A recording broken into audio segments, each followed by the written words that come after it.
I just don't think they're ready. I think. Oh, are we having some problems with Well, Neil's line? you're looking at the back four. They were, very, very young in terms of the players they had at their disposal. So I think Ams just needs time. Don't think you can judge him until the end of the transfer window, and hopefully there'll be players in that he would like in the positions that he wants.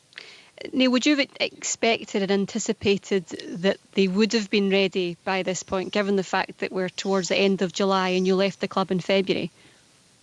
Well, look, there was a long protracted sort of chase after one manager, and that sort of fell through. And obviously, there was a lot of candidates for the job, and the club then went for Ange. It took him a bit of time to get over because of COVID and isolation, and then it takes time for him to put his own stamp on things. Plus, they've spent money on players. One's already in the building, scored last week, which is a huge bonus, and two are in sort of self isolation. There's a myriad of reasons as to why things have panned out the way they have so far, but it's just way too early in the season to be making any rash statements or rash judgments. And like I said, it'll take another 4 or 5 weeks before that Celtic squad is settled and ready for the campaign ahead. But I guess this can't be a major surprise because you know exactly what it's like to live with the pressure of being the Celtic manager, the expectation that's on you to hit the ground running and be able to perform, very quickly. And I guess Ange Postecoglou had said that when he came in, that he knew that was the expectation on his shoulders as well. So can you understand the frustration from a lot of the supporters who are looking maybe at a pot of money over the past 2.5 years, £50-odd million, I think was one of the figures that was quoted. 36, I believe, has been spent, and they're kind of wondering to themselves, where's the rest of that money going? Why has it not been spent? And why are they out of the Champions League? Well, we've been in the throes of a pandemic, and when lockdown came last year, the team, the players were absolutely flying. Then everything was shut down for 3 or 4 months, and the club lost a lot of money. There's 550 people employed at Celtic. And a lot of us had to take pay cuts, which was fine. But, the club, there's no revenue coming in, and there's still a lot of money going out. So, I don't have the answer to where the rest of the money is, but there are mitigating circumstances to that. And Celtic were not immune to the financial sort of loss that, a lot of clubs around Europe have suffered. So there's a rebuilding job in process, and Andrew's going to front that up. And I think sometimes to hit the ground running can be an unrealistic expectation at times, so the guy needs, a bit of support.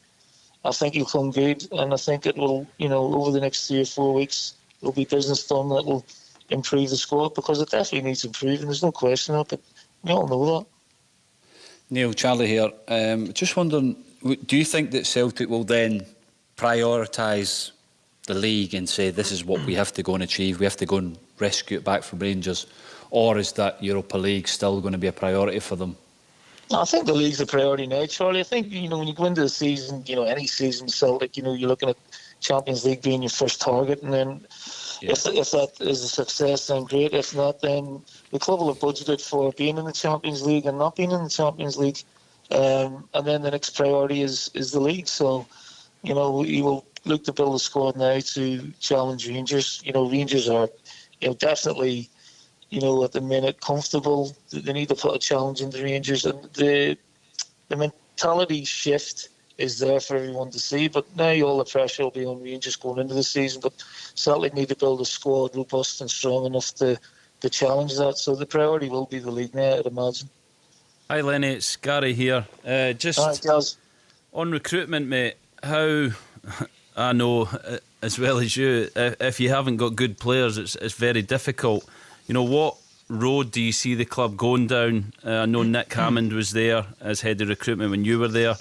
What road do you see the club going down in terms of director of football or head of recruitment? And how does that work in terms of the relationship with the manager moving forward? Well, I don't know if Ange will want to bring his own man in, or the club will appoint somebody. But I think, there are people working in the background, already. There's been a structure put in place by Nick. Nick's now left the club, but that structure remains intact. So that's why you're seeing players obviously coming in. There's no doubt the Japanese player would have been Ange's signing, which is, a positive, and it'll be interesting to see how he comes in and settles. But in terms of, going forward, there is, I think, a void there that needs filled. That's just my opinion. Whether the club see it that way or not's another thing. So there has to be sort of a buffer between the board and the football side of things with Ange, and that's what Peter Lurgan did for so many years. And you have to remember the club is in transition. I left, Peter left, Scott Brown, he was a huge influential figure around the place, he left. So the club is definitely in change, and that just doesn't happen seamlessly. It takes time for that to reap the rewards that you want from it. Neil, I guess it's not really a major surprise though that change is happening at the moment, because I think that there was a lot of talk about Peter eventually retiring and having some sort of succession plan in place. Scott Brown was coming towards the end of his career.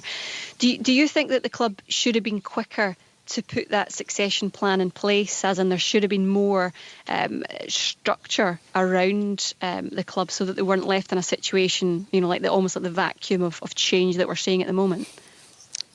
Well, there is a structure there. There's good sort of football staff, support staff for Ange there. Should he want to bring one of his own people in, then that'll be down to how he sees it. I think he's still maybe taking stock of everything. In terms of the recruitment side, like I said, Nick built the structure up, so there is a network of scouts working in Britain and around Europe at the minute. Whether someone comes in now to head that up, remains to be seen.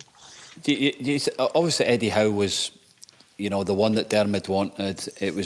Everything was nearly agreed, and for him to sort of backtrack on where he wanted to go, that's probably set the club back maybe four weeks, maybe, and trying to then start a process again for a new manager. Do you think that's hindered the situation they're in at the moment? Possibly, but they would have had a backup plan should that eventuality have occurred. It's a slow process, Charlie. Deals are difficult to do, particularly at the minute we're going through the changes. There's not a lot of business being done. Markets are quiet. There are players who have made it clear that they want to go. One's already gone, and Chris Ayer. I think the club did good business there. So they brought in a Swedish centre half to replace him. You've got Forrest coming back in. Julian hopefully won't be far away. So all of a sudden you're getting a few sort of big players back into the squad that were missing. Loan players have gone, so there may be a few loan deals done as well. I really don't know how financially strong the club are, but they're not in dire need or anything like that. And as I say, they would have budgeted for either progression in the Champions League or not progression in the Champions League. Whether they threw all their eggs in one basket on Eddie, I couldn't answer that one way or the other. I would doubt it very much. They'll always have a contingency plan there, and I think there's very smart people at the club, and they've been so successful over the last decade. Took a sore one last year, and it's just an opportunity to start with a blank canvas and rebuild again. Neil, what about your future? You've had a couple of months now out of the game. Have you had any thoughts on what you want to do next? Yeah, I'd like obviously to go back into management at some stage. I've enjoyed the break. I've enjoyed working on the media side of things. It's not something I want to do on a permanent level. But it's such a competitive industry, as Gaz and that will verify. And there's a lot of competition for a lot of jobs. So just have to wait and see if the right opportunity comes up. At the minute, I'm doing a lot of media work, watching a lot of football, playing a lot of golf, very badly. But the break has been good, and I feel sort of refreshed. But it's so early in the season, and just got to be patient and wait and see if there's opportunities out there that may arise again. Okay, Neil Lennon, thank you very much for your time tonight. Good to chat to you as always.